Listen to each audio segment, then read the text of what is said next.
அனைவருக்கும் அன்பு வணக்கங்கள். ஜீவன் எதை அடிப்படையாக கொண்டு இயங்குகிறது?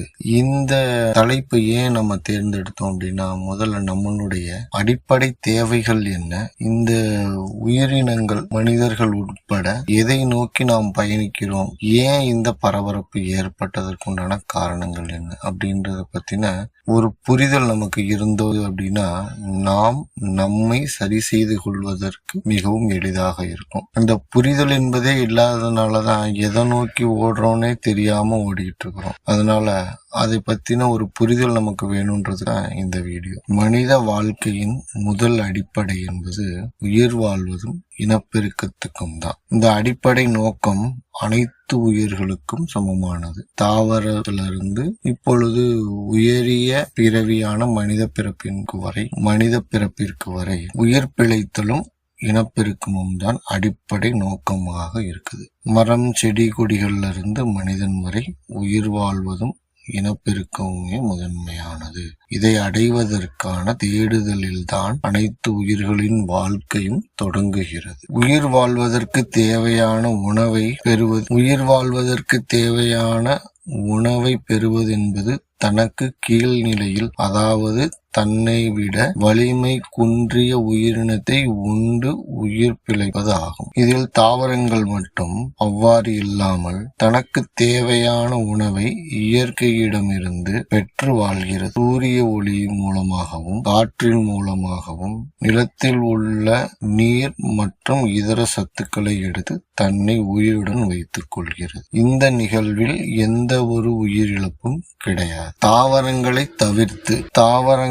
தவிர்த்து மற்ற உயிரினங்கள், மனிதர்கள் உட்பட அனைவரும் பிற உயிர்களை சார்ந்தோ பிற உயிர்களை உண்டோதான் தன்னை உயிருடன் வைத்துக் கொள்ள முடிகிறது. இங்குதான் இயற்கையின் சமநிலை என்ற ஒரு அவசியம் ஏற்படுகிறது. எப்படி என்றால், கற்பனைக்காக அனைத்து உயிரினங்களும் தாவரங்களைப் போல் இயற்கையிலிருந்து தனக்கு தேவையான உயிர் சத்துக்களை எடுத்து உயிர் பிழைக்குமே. ஆனால் சிறிது காலத்தில் எதற்கும் அழிவு என்பது இருப்பதில்லை. அப்படியானால் ஒரு உயிரினம் உருவாகிறது என்றால் அது அழிந்தாக வேண்டிய அவசியம் ஏற்படுகிறது. இந்த அழிவு நிலை ஏற்பட்டதால் தான் தன் இனத்தை இந்த உலகில் நிலைநிறுத்திக் கொள்வதற்காக தன்னை போல் இன்னொரு உயிரினத்தை ஏற்படுத்தும் அவசியமாகிறது. தன்னை போல் ஒரே ஒரு உயிரினம் மட்டும் உருவாக்கினால் இயற்கை சீற்றத்தாலோ இயற்கையின் பிற நிகழ்வுகளினாலோ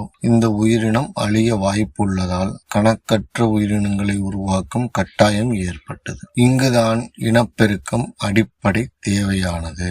இந்த இனப்பெருக்க காரணிகள் நல்ல வலிமையுடனும் ஆரோக்கியத்துடனும் இருந்தால்தான் இயற்கை நிகழ்வுகளையும் இயற்கை மாற்றங்களையும் சமாளித்து நிலைத்து நிற்க முடியும். அதனால் தான் இனத்தை பெருக்கிக் கொள்ள தன்னை போல் ஒத்த வலிமையான இன்னொரு உயிர் தேவைப்படுகிறது. இங்குதான் பாலினம் என்பது உருவாகிறது.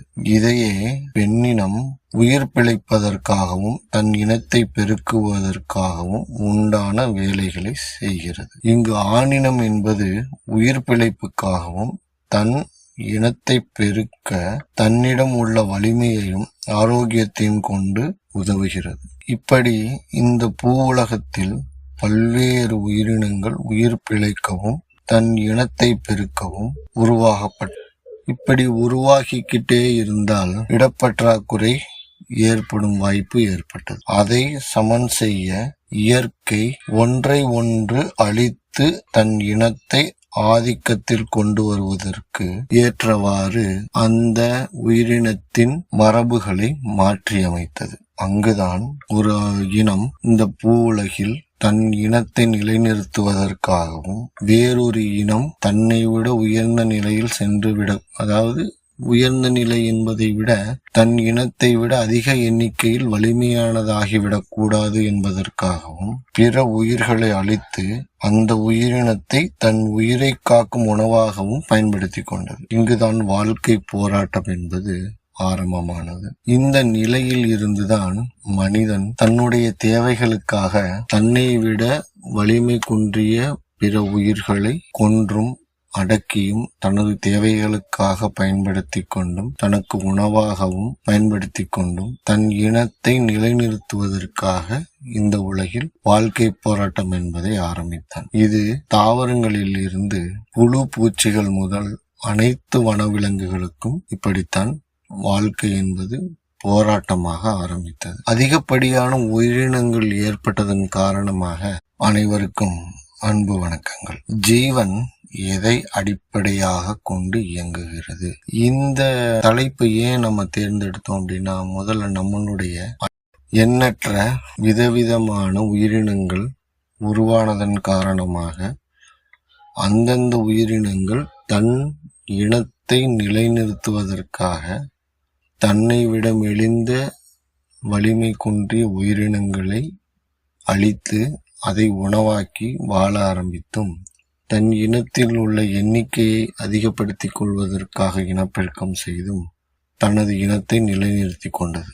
இப்படி ஒரு மனப்பான்மையில் இருந்த உயிரினங்கள், அதில் ஒன்றான மனித உயிரினம் இப்பொழுது எங்கு வந்து நிற்கிறது?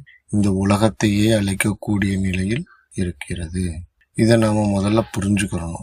இதை நாம புரிஞ்சுக்கிட்டோம் அப்படின்னா, இந்த ஜீவனோட அடிப்படை தத்துவமான உயிர் பிழைத்தலையும் தன் இனத்தை இந்த உலகத்தில் நிலைநாட்டுவதையும் தவிர வேறு எந்த ஒரு நிகழ்வுக்காகவும் இந்த உடல் தேவைப்படுவதில்லை. அப்படின்னா ஏன் இவ்வளவு பரபரப்பா இருக்கிறான் மக்கள் அப்படின்னா, தன் இனத்திலேயே தன்னை தவிர இன்னொரு உயிரினம் என்பதை தனக்கு போட்டியாக கருத ஆரம்பித்தான். அப்படி ஏற்பட்டதால் தான் இந்த சுயநலம், பொறாமை குணம், ஒருவரை ஒருவர் அழித்தது, அவர்களுக்கு கிடைக்கக்கூடிய அனைத்தும் எனக்கு கிடைக்கணும், அவங்களுக்கு கிடைக்கக்கூடாதுன்ற எண்ணம், இன்ன பிற எதிர்மறையான எண்ணங்கள், அதனால் ஏற்படும் மன சோர்வுகள், கவலைகள், இப்படின்னு பலவிதமான உணர்வுகள் ஏற்பட ஆரம்பித்தது. இவைகள் அனைத்தையும் இதற்கு பேர் கவலைதான், இதற்கு பேர் கோபம்தான், இதற்கு பேர் பொறாமைதான் என்று தன் நிலையை பகுத்தறிந்து கொண்டதால் மனித இனத்தை உயரிய இனமாக நாம சொல்லிக்கிட்டு இருக்கிறோம். மற்ற உயிரினங்களுக்கு பாத்தீங்கன்னா, இப்போ காட்டுல சிங்கம், புலி, கரடி, ஓநாய், இந்த மாதிரி பலவித உயிரினங்கள் இருக்குது, குதிரைகள் இருக்குது, என்னென்னமோ இருக்குது. இந்த மாதிரியான உயிரினங்களோட வாழ்க்கை முறையை பார்த்தோம் அப்படின்னா, தான் உயிர் பிழைப்பதற்காகவும் தன் நிலைநிறுத்திக் கொள்வதற்காகவும் மட்டுமே அதனுடைய வாழ்க்கை முறையை அமைத்துக் கொண்டு இருக்கிறது.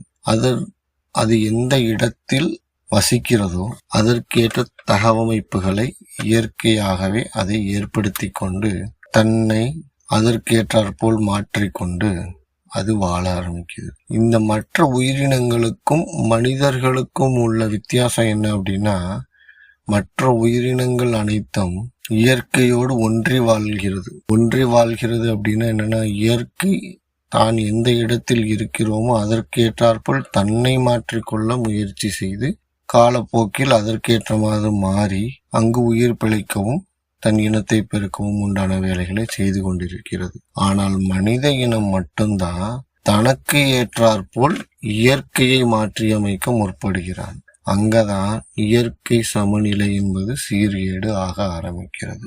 இப்படித்தான் ஒவ்வொரு நிலையிலும் மனித இனம் தன்னை மற்ற உயிரினங்களிலிருந்து வலிமையானவர்களாகவும் மற்ற உயிரினங்களிலிருந்து வேறுபட்ட ஒரு நிலையிலும் இந்த மனிதன் என்பவன் வாழ்ந்து கொண்டிருக்கிறான். இப்போ நாம எப்படி ஒரு காலையில எந்திரிச்சதுல இருந்து நைட் வரைக்கும் நம்மளுடைய மனநிலை எப்படி இருக்குது, இதற்கும் இந்த அடிப்படை தேவைகளான உயிர் பிழைத்தல் மற்றும் இனப்பெருக்கம் அப்படின்றதுக்கும் சம்பந்தமே இல்லை. ஆனால் இதனுடைய மூல ஆதாரம் அங்கதான் இருக்குது. இது ரெண்டும் இல்லை அப்படின்னா ஒரு மனிதன் எதற்காக தான் ஒரு இடத்திலிருந்து நகர்வு அப்படின்றது கூட தேவைப்படாது இல்லையா? நினைச்சு பாருங்களேன். தான் உயிர் பிழைக்க வேண்டும் என்பதற்காக உணவுகளை தேடி அல்லது பொருட்களை தேடி அவர்கள் ஒரு இடத்திலிருந்து இன்னொரு இடத்திற்கு நகர்கிறார்கள். தன் இனத்தை பெருக்கிக் கொள்வதற்காக தனக்கு சரியான ஒரு ஒரு எதிர் இனத்தை அல்லது இன்னொரு பாலினத்தை தேர்ந்தெடுக்கிறான். இங்கதான் பிரச்சனை ஆரம்பமாக ஆரம்பிச்சிருக்குது. இதனாலதான் மனிதர்கள் வெவ்வேறுபட்ட சூழ்நிலைகளில் வெவ்வேறு விதமான நிலைகளில் இருக்கிறார்கள். இதை நம்ம புரிஞ்சுக்கிட்டோம் அப்படின்னா நாம எவ்வளவு ஒரு மோசமான நிலையில நம்ம இருக்கிறோம் அப்படின்றது நமக்கு தெரியும். தொடர்ந்து அடுத்தடுத்த பதிவுகள்ல இன்னும் விளக்கமான பல விஷயங்களை பத்தி பார்ப்போம். அனைவருக்கும் நன்றி, வணக்கம். எண்ணற்ற விதவிதமான உயிரினங்கள்